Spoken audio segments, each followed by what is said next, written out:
ये कहानी एक ऐसे मिलिट्री ऑफिसर की है जो कि एक स्कूल में बच्चों को पढ़ाने के लिए जाता है, पर उस स्कूल के सभी बच्चे बहुत ज्यादा हरामी हैं, जिन्हें वो किस तरीके से सुधारता है आइए देखते हैं आज की इस कहानी में। तो कहानी की शुरुआत में हेनरी को दिखाया जाता है जो कि पहले एक यूएस मिलिट्री ऑफिसर था, पर अब उसने रिटायरमेंट ले लिया है क्योंकि वह अब अपनी जिंदगी को एक टीचर के रूप में बिताना चाहता है, जिसके लिए वो अपने पुराने स्कूल में जाता है जहां प्रिंसिपल उसे कहता है कि उसे पढ़ाने का कोई एक्सपीरियंस नहीं है तो उसे ये जॉब नहीं मिल सकती है। पर फिर हेनरी उन्हें हाई अथॉरिटीज का साइन किया हुआ एक लेटर दिखाता है, जिसे देखने के बाद प्रिंसिपल तुरंत उसे टीचिंग की जॉब दे देता है और उसे कहता है कि उसे स्कूल के सबसे बिगड़ी हुई क्लास को पढ़ाना है, जिसे कि स्कूल का कोई भी टीचर पढ़ा नहीं पाता क्योंकि उस क्लास के सभी बच्चे बहुत हरामी हैं जो कि टीचर की सुनते कम और उन्हें सुनाते ज्यादा हैं। शायद ये सेक्शन डी की बात कर रहा है। तो अब हेनरी को टीचिंग की जॉब मिल जाती है और वो अगले दिन स्कूल में उन हरामी बच्चों को पढ़ाने के लिए उनकी क्लास में जाता है, पर यहाँ तो उसे कोई भी स्टूडेंट देखने के बाद भी भाव नहीं देता। वो लोग ऐसा बिहेव करते हैं कि उनकी क्लास में कोई आया ही नहीं है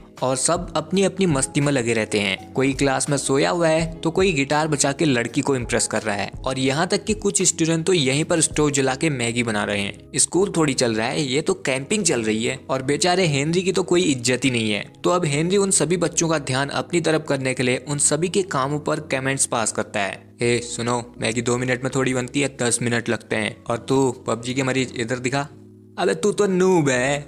और इस तरह से वो सभी बच्चों का ध्यान अपनी तरफ आकर्षित करता है और फिर जब सभी बच्चे उसकी तरफ देखते हैं तो वो उन्हें अपना इंट्रोडक्शन देता है और अपना नाम और फोन नंबर बोर्ड पर लिखता है। पर उसकी हैंडराइटिंग देखकर वो सभी बच्चे उसका मजाक उड़ाने लगते हैं और हंसने लगते हैं। फिर उनमें से एक स्टूडेंट उसे कॉल करता है और उसे चुपचाप यहाँ से निकलने के लिए बोलता है, पर हेनरी इस बात को मजाक में लेता है और हंसने लग जाता है। तो अब वो हरामी बच्चे फिर से अपने पुराने कामों में लग जाते हैं जो कि वो पहले से कर रहे थे और वापस से हेनरी को इग्नोर करने लगते हैं। अब ये देखकर हेनरी एक चौक से क्लास के फायर स्प्रिंग पर मारता है और वो सभी बच्चे भीगने लग जाते हैं, जिसके बाद वो सभी बच्चे हड़बड़ाते हुए उठते हैं और हेनरी की तरफ देखते हैं और इस तरह से हेनरी ने सभी स्टूडेंट्स का ध्यान अपनी तरफ कर लिया था। फिर वो उन सभी बच्चों को अपना इंट्रो देता है और उनका अपनी क्लास में स्वागत करता है। अब क्लास खत्म होने के बाद 5 सबसे कम रैंक लाने वाले बैक बेंचर्स का ग्रुप स्पोर्ट्स रूम में सिगरेट पीने के लिए जाते हैं, जहाँ उनके ग्रुप का लीडर जैक था, जिसे अपने से सीनियर क्लास की लड़की पर क्रश था। और ये बात जब उसके दोस्तों को पता चलती है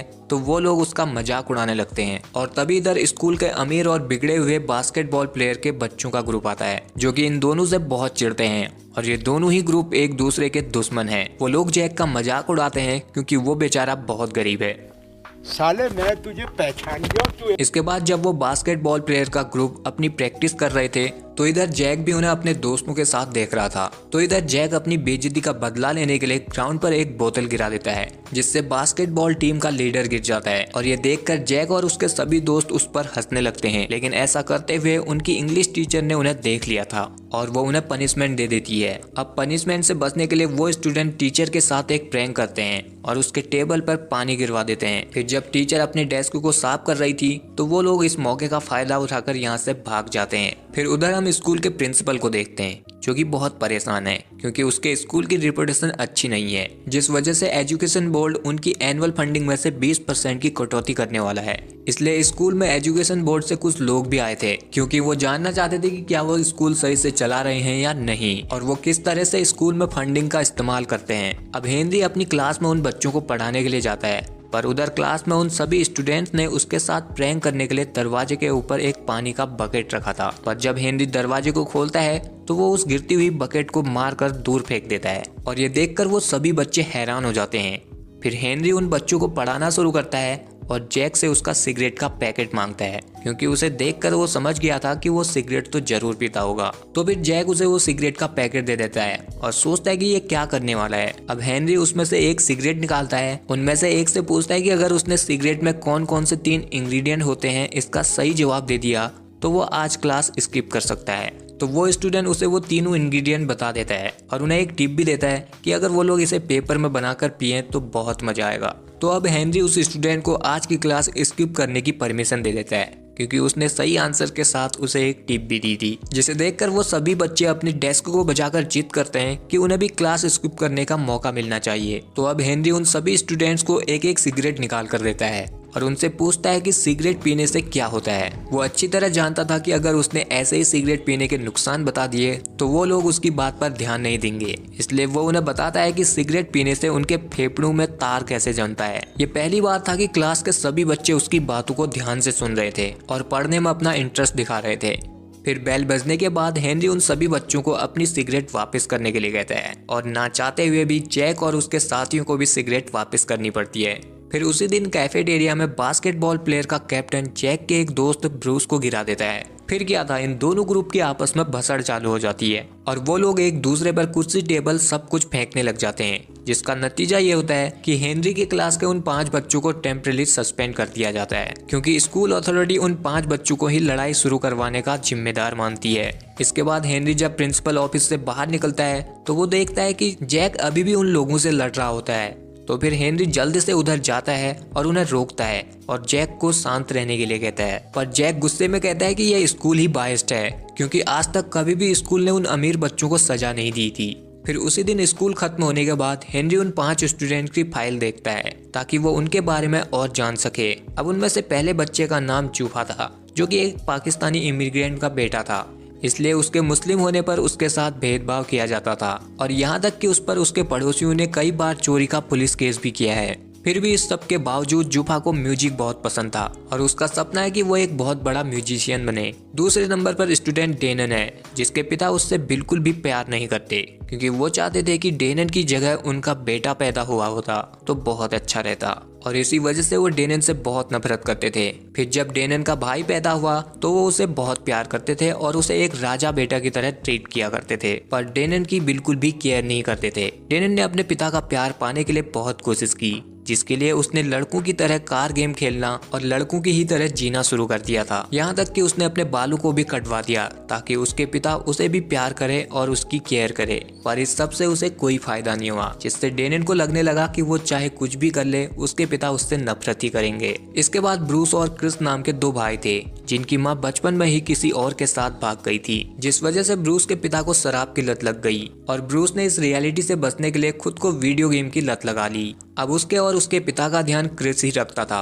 और वो एक छोटे से ग्रोसरी शॉप पर काम किया करता था। फिर जब उधर हेनरी जैक की फाइल देखता है तो उसमें उसे जैक के बारे में कोई इन्फॉर्मेशन नहीं मिलती। इसके बाद हमें जैक को दिखाया जाता है, जो कि एक होटल में वेटर का काम किया करता था। वहाँ एक MMA फाइट में सट्टा लगाने वाला आदमी जियानिन आता है, जो अपने बिजनेस पार्टनरों के साथ यहाँ पर पार्टी करता है, जिन्हें कि जैक सर्व कर रहा था। तो उसे जियानिन का फैंसी लाइटर दिखाई देता है, जिसे जैक जब जियानिन उसे नहीं देख रहा था चुरा लेता है, पर फिर भी वो पकड़ा ही जाता है। तो अब जियानिन के आदमी उसे बहुत मारते हैं और फिर जब वो लोग उसकी आईडी देखते हैं तो उससे उन्हें पता चलता है कि ये तो एक स्टूडेंट है। तो फिर वो लोग उसे कुछ पैसे देते हैं और जियानिन उसे एक फूड डिलीवरी की जॉब भी ऑफर करता है। दूसरी तरफ हम हेनरी को देखते हैं, जो कि जूफा से मिलने उसके घर गया था, पर यहाँ तो वो दोनों बाप बेटे एक टिकट चुरा कर भाग रहे थे और उनके पीछे बहुत सारे लोग पड़े हुए थे। तो अब हेनरी उन सबको रोकता है और उन्हें जूफा के पिता को ही सही ठहराता है। फिर उसके बाद जूफा और हेनरी एक ब्रिज पर जाते हैं, जहाँ की एक बैंड परफॉर्म कर रहा था। तो अब हेनरी जूफा का कॉन्फिडेंस बढ़ाने के लिए उस बैंड के साथ परफॉर्म करने लग जाता है, जिसे देखकर जूफा को भी म्यूजिक बजाने के लिए कॉन्फिडेंस मिलता है और वो भी उस बैंड में शामिल हो जाता है, जिससे उसे बहुत अच्छा महसूस होता है, क्योंकि आज तक उसने कभी भी इतने लोगों के सामने परफॉर्म नहीं किया था। इसके बाद हम ब्रूस और क्रिस को देखते हैं, जिसके पिता उनसे आधी रात को अपने लिए दारू मंगाते हैं। तो वो दोनों भाई उन्हें मना कर देते हैं, जिससे उनके पिता को गुस्सा आ जाता है और वो उन दोनों भाई को अपने घर से बाहर निकलने के लिए कहते हैं। फिर अगले दिन हेनरी उन दोनों के पिता से ही मिलता है और उन्हें समझाता कि उन्हें अपने बेटू को संभालना चाहिए और अपनी जिम्मेदारियों को समझना चाहिए, जिसके लिए वो उन्हें अल्कोहल रिहैब सेंटर में जाने की सलाह देता है। दूसरी तरफ उधर डेनन के पिता उसके लिए मेकअप का सामान लाते हैं और उसे कहते हैं कि उसे लड़कियों की तरह रहना चाहिए, क्योंकि वो नहीं चाहते थे कि डेनन लड़कों की तरह जिए। पर डेनन को इस चीज से गुस्सा आ जाता है, क्योंकि उसके पिता कभी भी उसकी केयर नहीं करते थे। वो उसे हमेशा ऐसा दिखाते थे कि डेनन अच्छी नहीं है। अब इधर डेनन वो सारा मेकअप अपने भाई के मुंह पर पहुंच जाती है और यहाँ से गाड़ी की चाबी लेकर निकल जाती है। पर जब वो ड्राइव करके जा रही थी तो उसके सामने हेनरी आ जाता है, जो उसे रोक कर कहता है कि बिना लाइसेंस के गाड़ी चलाना इल्लीगल है, अगर उसे गाड़ी चलानी ही है तो वो उसके साथ चले। तो अब ये दोनों गो कार्ट रेस के लिए जाते हैं, पर यहाँ हेनरी ने उसके पापा को भी बुलाया था, क्योंकि वो दोनों बाप बेटी के बीच रेस करवाना चाहता है। फिर इन दोनों के ही बीच रेस शुरू होती है, जिसमें वो दोनों बाप बेटी एक दूसरे की केयर बिल्कुल भी नहीं कर रहे थे और दोनों ही ट्रैक से बाहर पहुंच जाते हैं, जहां एक ट्रक डेनन की गो कार के ऊपर चढ़ जाती है, पर डेनन बच जाती है। और ये देखकर उधर डेनन के पिता को बहुत दुख पहुंचता है और वो रोने लगते हैं, क्योंकि उन्हें नहीं पता था कि डेनन बच गई है। जिसे देखकर डेनन को एहसास होता है कि उसके पिता उससे बहुत प्यार करते हैं, और वो अपने पिता के पास जाती है और उन्हें खुशी से गले लगा लेती है। अब अगले दिन जैक और ब्रूस एक ग्रुप के साथ एक अल्कोहल से रिकवर हो चुके आदमी का इंटरव्यू लेने के लिए जाते हैं, जहां पहुंचने पर वो दोनों ही चौंक जाते हैं, क्योंकि जिस आदमी का वो इंटरव्यू लेने वाले थे वो उनके ही पिता थे। अब इधर स्टूडेंट उनसे पूछते हैं कि उन्होंने शराब पीना क्यों शुरू किया, तो वो बताते हैं कि वो अपनी पत्नी से बहुत प्यार करते थे, पर वो उन्हें उनकी जिंदगी के सबसे मुश्किल वक्त में किसी और के साथ भाग गई, जिस वजह से उन्होंने शराब पीना शुरू कर दिया था। फिर वो ये सब भूल गए कि उनके 2 बच्चे भी हैं जिन्हें उन्हें पालना है। वो इधर उन्हें ये तो नहीं बताते कि जैक और ब्रूस ही उनके बेटे हैं, पर वो यहाँ उनसे माफी मांगते हैं, जिसे देखकर क्रिस और ब्रूस दोनों ही रोने लग जाते हैं। वहीं दूसरी तरफ हम जैक को देखते हैं, जिसने अब एमएमए सट्टेबाज जियानिन के साथ काम करना शुरू कर दिया था। इधर जियानिन उसे अगली फाइट के दौरान एक फाइटर की ड्रिंक में ड्रग्स मिलाने के लिए कहता है, जिसके बदले में वो उसे बहुत सारे पैसे देगा। जैक ऐसा करना तो नहीं चाहता था, पर जियानिन उसे ऐसा करने के लिए मजबूर करता है, क्योंकि उसने अपने फाइटर के हारने पर बहुत सारे पैसे लगाए थे। तो अब फाइट से पहले जैक उस फाइटर की ड्रिंक में वो ड्रग्स डालता है, पर ऐसा करते हुए वो पकड़ा जाता है, जिससे वो लोग अब उसे बहुत मारते हैं और उसे एक लॉकर में बंद कर देते हैं। फिर थोड़ी देर बाद इधर हेनरी आता है और वो इनसे पूछता है कि क्या उन्होंने किसी स्टूडेंट को यहाँ पर देखा है। तो इधर उनमें से एक आदमी उसे यहाँ से जाने के लिए कहता है, पर तभी जैक लॉकर से हेल्प हेल्प करके चिल्लाने लगता है, जिससे हेनरी समझ जाता है कि उन लोगों ने जैक को फंसाया हुआ है। तो वो अब उन लोगों के साथ लड़ने लगता है और वो अकेला उन सब पर भारी पड़ता है। फिर आखिर में वो इधर उनके बेस्ट फाइटर से लड़कर उसे नॉकआउट कर देता है, जिसकी अगली फाइट होने वाली थी। इसके बाद हम जैक और हेनरी को हॉस्पिटल में देखते हैं, जहां हेनरी अपने जख्म पर पट्टी लगवा रहा था। इधर जैक पुलिस को सब कुछ बताने की कोशिश करता है, पर जियानिन उसे रोककर चुप करा देता है। और अब ये बात न्यूज मीडिया तक भी पहुंच जाती है कि हेनरी ने अपने स्टूडेंट को बचाने के लिए एक प्रोफेशनल एमएमए फाइटर को पेल दिया, जिससे अब हेनरी पूरे स्कूल में पॉपुलर हो गया और सभी स्टूडेंट उसकी बात को मानने लगे और उन्होंने उसकी रिस्पेक्ट करना शुरू कर दी। फिर हमें फ्लैशबैक में दिखाया जाता है कि हेनरी जब स्कूल में पढ़ता था तो वो भी बहुत ज्यादा शरारत किया करता था, और उसने एक स्कूल के प्रोग्राम में एक पियानो बजाते हुए बच्चे पर वाटर बलून फेंक दिए थे, जो कि अपने पेरेंट्स के लिए पियानो बजा रहा था। और फिर बाद में हेनरी ने उस बच्चे के साथ लड़कर उसके हाथ को भी तोड़ दिया था, जिस वजह से हेनरी को सस्पेंड कर दिया गया। इसलिए हेनरी को यूएस जाना पड़ा था। अब हम हेनरी को क्लास में देखते हैं, जहाँ सभी बच्चे उसकी रिस्पेक्ट करते हैं और हेनरी के पढ़ाने पर वो अपना पूरा ध्यान देते हैं और अपने आने वाले कॉलेज एंट्रेंस एग्जाम की तैयारी को जोरों शोरों से करते हैं। पर इधर ब्रूस के सिवा सभी लोग पढ़ाई में तगड़ी मेहनत कर रहे थे, लेकिन ब्रूस अपनी पढ़ाई में फोकस नहीं कर पा रहा था, क्योंकि उसे ड्रग्स लेने की आदत पड़ चुकी थी। फिर हमें पता चलता है कि जहां अपने परिवार की जिम्मेदारियों से बचने के लिए जैक ने वीडियो गेम का सहारा लिया था, तो हेनरी ने अपने परिवार के स्ट्रेस की वजह से ड्रग्स लेना शुरू कर दिया था। पर बाद में उसे लत लग गई, जिस वजह से वो अपनी स्टडी में फोकस नहीं कर पा रहा था, और इसलिए वो अपने मॉक टेस्ट में भी अच्छा परफॉर्म नहीं कर पा रहा था।